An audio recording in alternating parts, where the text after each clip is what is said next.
Black women, especially my black women over 40, you know I have been thinking about retirement really, really hard lately. This is like my journey of trying to retire by 55. And the truth is, I didn't really plan for this years ago. I just knew back then that you wait till you're 65 or you're 60, whatever, and that's when you stop. And all of this started from frustration, burnout, and realizing I want more control over my life. When it comes to these jobs, it's never about the job. The job itself is easy. I don't care if it's down to janitorial, to admin, to CEO, to anything in between. It's not the job. The job sometimes is easy. What happens is the people that are either in your ecosystem at your job, higher management, indirect management, and we as people, we don't know how to control our emotions, and then next thing you know, it trickles on to the next person. There's so many people that need therapy or need to just sit back and say, let me get out of this space while I have time so I can let the next generation come in. I am so frustrated. I'm gonna be honest with you. I am so frustrated. And a lot of my frustration wound up trickling down into my health. And that's a no-go. When you start feeling like your health is being sacrificed, you have to do some really, really deep evaluating. And I also realized I don't want to wait to 65. And I know some people, they have to wait to 65. I get it. Sometimes we make some bad financial choices. Sometimes life gets the best of us. And you know, I talked about pulling out my 401ks that I've had in the past. So I understand when life be life and you got to do what you have to do. So I totally understand that.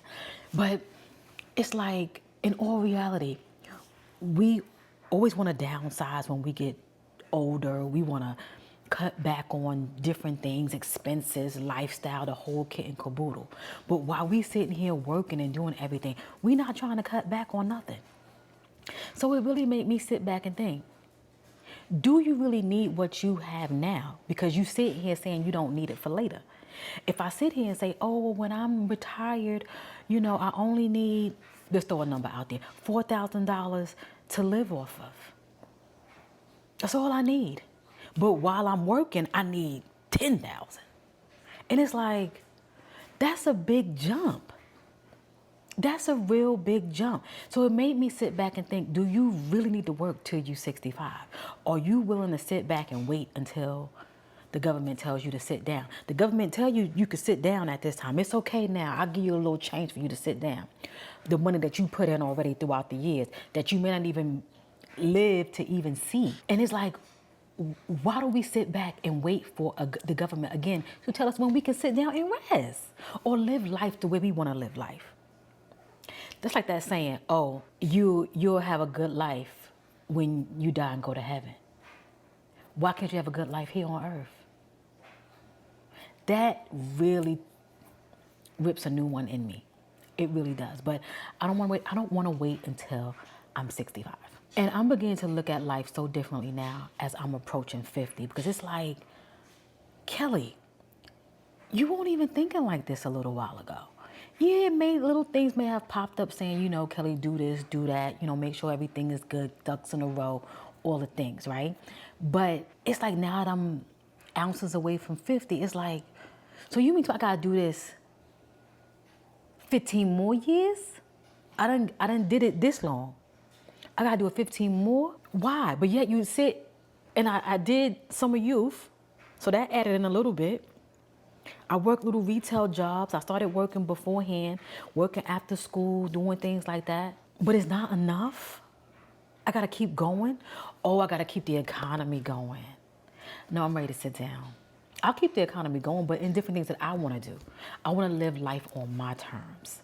I want to enjoy life while these elbows don't hurt, this shoulder don't hurt. I don't need no hip replacement, rotator cuff, knee replacement. Why do I have to wait until all these different things fall apart? Why? I don't know.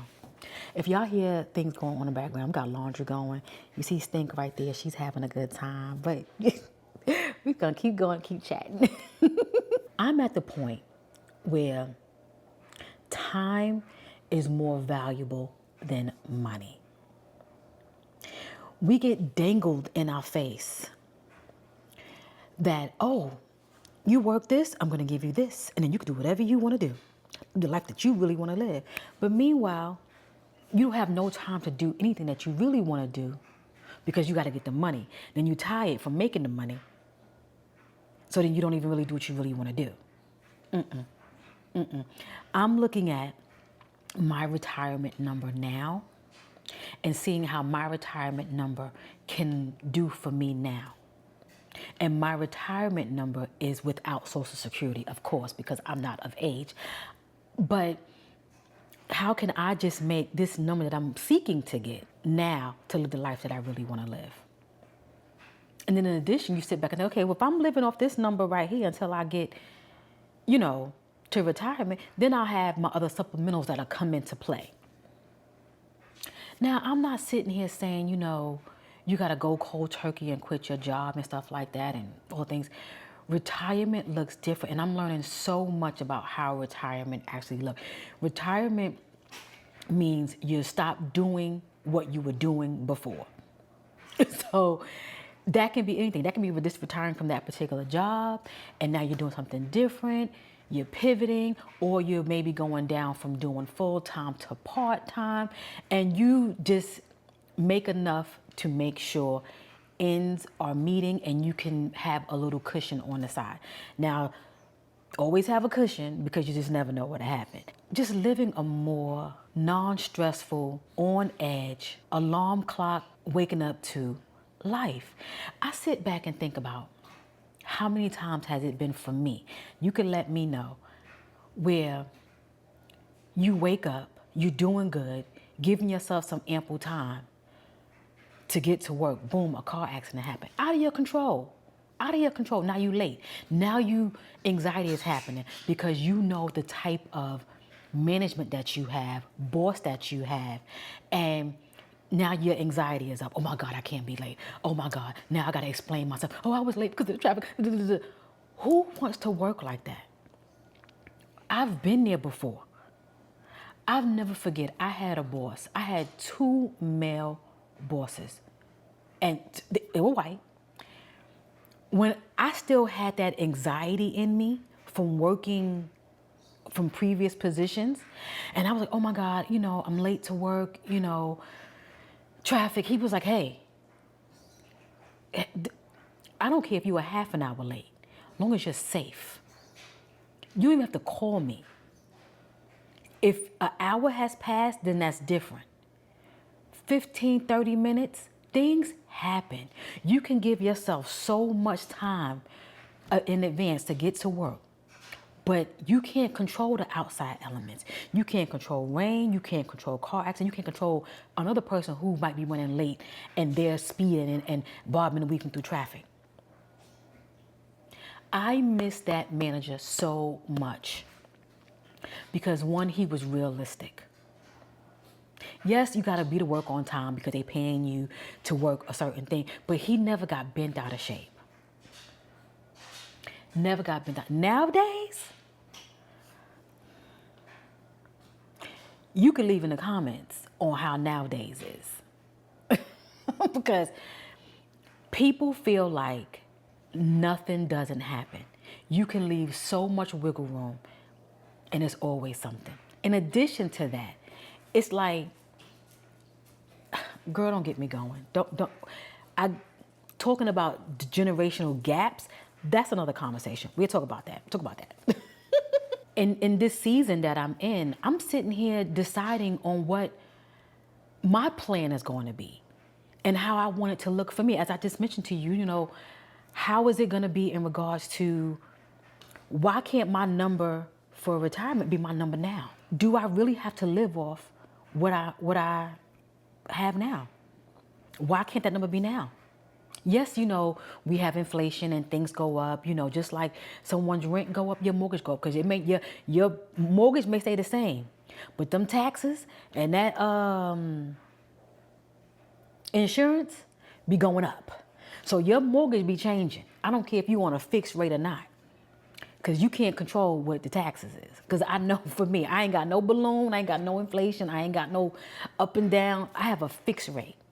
But at the end of the day, when them taxes go up, and if you living in a new community where they developing all around, the more your area blossoms, the more taxes you're gonna get. So sometimes it's best to even live in a area that is, already built and things like that, where not too much is going on, kind of maybe get you a nice lived in home that got some good bones. You know how that go. But we all like a little nuke. We want to start out fresh, sometimes. But maybe I'm learning. And both my homes were new. And the first home, it was new, but it was in a well-developed area already. So it was a lot that was empty for so many years, and they put the house on it, and I bought the house. So that's how that went. And my taxes didn't go up that much over there. But over here, baby, I can't even get it out. Baby. But this series right here that I'm going to be doing, sharing with you, is pretty much me documenting how I'm going to be retiring early. It's non-negotiable. I have to retire early. No, I will retire early. Now, not unless some nope, we ain't even talking about that. We ain't bringing that in it. Nope, because that's always leaving room for the possibility. I said I'm going to do what I'm going to do. I'm going to stick to it. And I know there's some people that might say, wait till you see what really happens. You see what really happens. We all have different situations. Everybody's money is different. Everybody's credit is different. Everybody's spending habits is different. Everybody's discipline is different.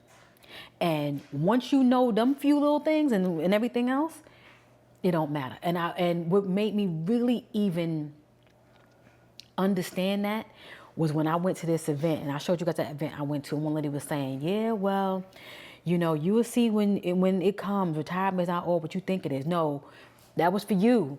Don't bring that over here. Don't bring that over here. Keep yours over there.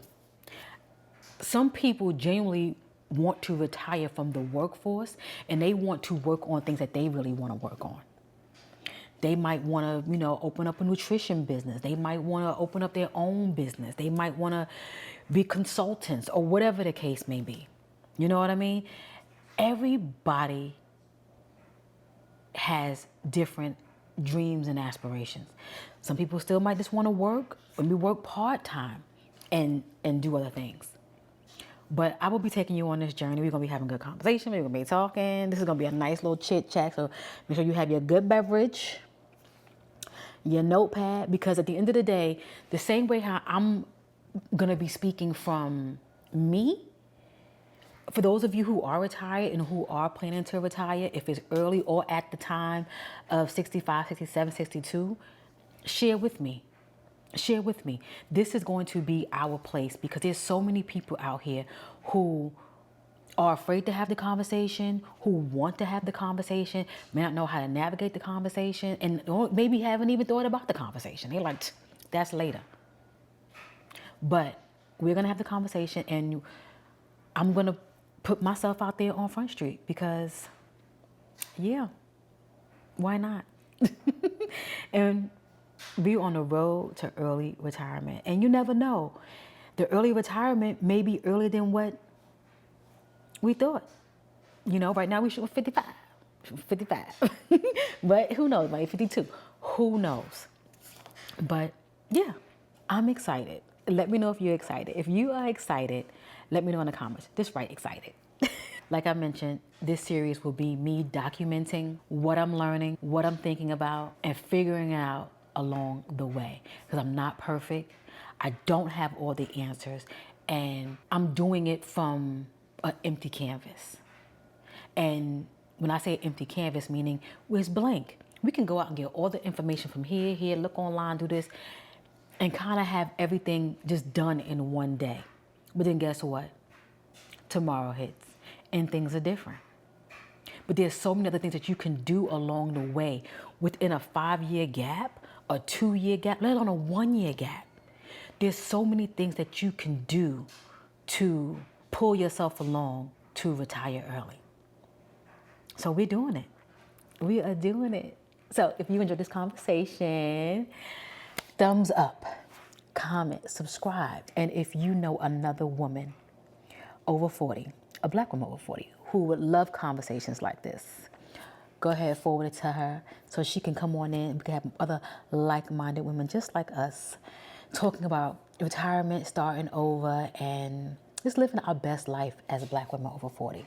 And also hype it up, because when you hype it up, it brings the women in. It brings the women in. So I will catch you in our next conversation. And thank you for being here in our new series.